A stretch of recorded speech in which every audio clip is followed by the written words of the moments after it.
আসসালামু আলাইকুম ভিউয়ার্স, আপনাদের জন্য একটি নতুন ভিডিও নিয়ে হাজির হয়েছি। আবারও মূলত পালসার বাইক নিয়েই ভিডিওর কথা থাকবে।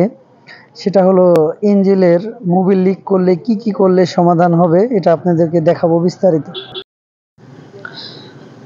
তো আমরা প্রথমে গিয়ার লিভারটি খুলে নিব। গিয়ার লিভারটি খোলার পরে আমরা স্পট কভারের নাটগুলো খুলব সুন্দর করে, না হলে রেঞ্জ ভালো না হলে নাটগুলো স্লিপ করার চান্স থাকে। আমরা তারপরে খোলার চেষ্টা করব স্পকেটটি, যেহেতু মূলত স্পকেটের ওয়েল সিলটি নষ্ট আমরা ধারণা করছি। স্পকেটটি খোলার পরে আমরা সুন্দর করে গিয়ার লেভার শেপে ওয়েল সিলটাও চেক করব। আগে মূলত স্পকেটটি বের করে নিই। এই যে স্পকেটটি বের করে ফেলেছি। আমরা মূলত এবার দেখব ওয়েল সিলটি আমরা প্লাস দিয়ে বুশটাকে বের করলাম। এবার আমরা একটা স্ক্রুড্রাইভার দিয়ে ওয়েল সিলটি বের করে নেব। ওয়েল সিলটি বের করার পরে আমরা দেখব যে ওটা হার্ড হয়ে গেছে কি। এই যে দেখতে পাচ্ছি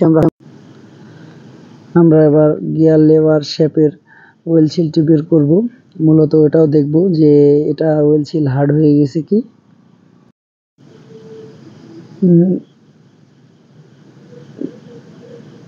হ্যাঁ, অনেকই চেষ্টা করছি, টাইট হয়ে থেকে গেছে, মূলত বের হতে যাচ্ছে না। আমরা বের করবই। এই যে বের হয়ে গেছে। এবার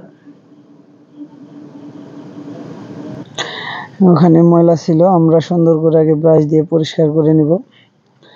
আর এই যে মূলত নতুন ওয়েল সিল নিয়ে এসেছি। নতুন ওয়েল সিলগুলো এই যে দেখতে পাচ্ছেন আপনারা। এই যে সুন্দর করে স্পকেট শেপে ওটা ওয়েল সিলটি লাগিয়ে দেব। সুন্দর করে ভালো করে লাগাবেন, না হলে অনেক সময় সিলটা নষ্ট হয়ে যেতে পারে। স্পকেট শেপের ওয়েল সিলটা আমরা সুন্দর একটা বুশের দ্বারাই লাগিয়ে দিলাম।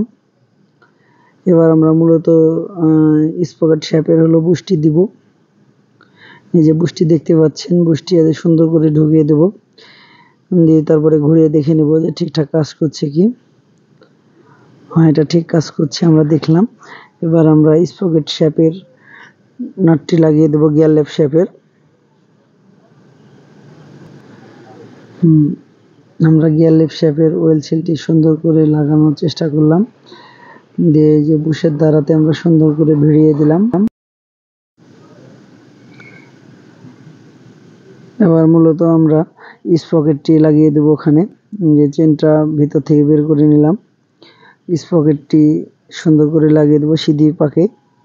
অনেক সময় ভুল লাগালো, উল্টা পাকে লাগালে শব্দ করতে পারে, এর জন্য সিধি পাকে লাগাবেন অবশ্যই। এই যে এবার লকটি লাগিয়ে দেব। লকটি লাগিয়ে দিলাম। এবার হলো নাটটি লাগিয়ে দেব। নাটটি একটা রেঞ্চের দ্বারাই টাইট করে নেব।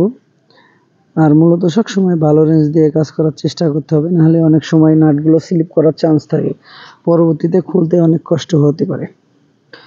আর মূলত অনেক সময় অনেকেই ভাবে যে ইঞ্জিনের মোবিল খালি সাধারণত গ্যাসকেট কাটলেই লিক হয়, কিন্তু না, অনেক সময় ওয়েল সিল কেটে গেলেও লিক করে।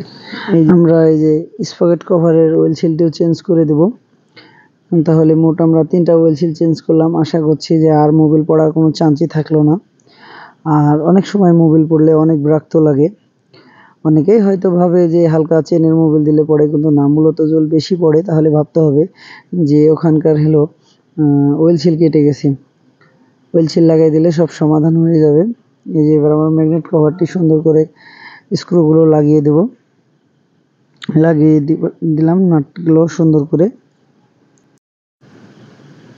স্ক্রুগুলো টাইট হয়ে গেছে। এবার মূলত আমরা ওটা পরিষ্কার করে নিলাম উপর সাইডটা।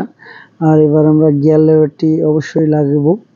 আর গিয়ার লেভারটি অবশ্যই মাপে রাখবেন, নাহলে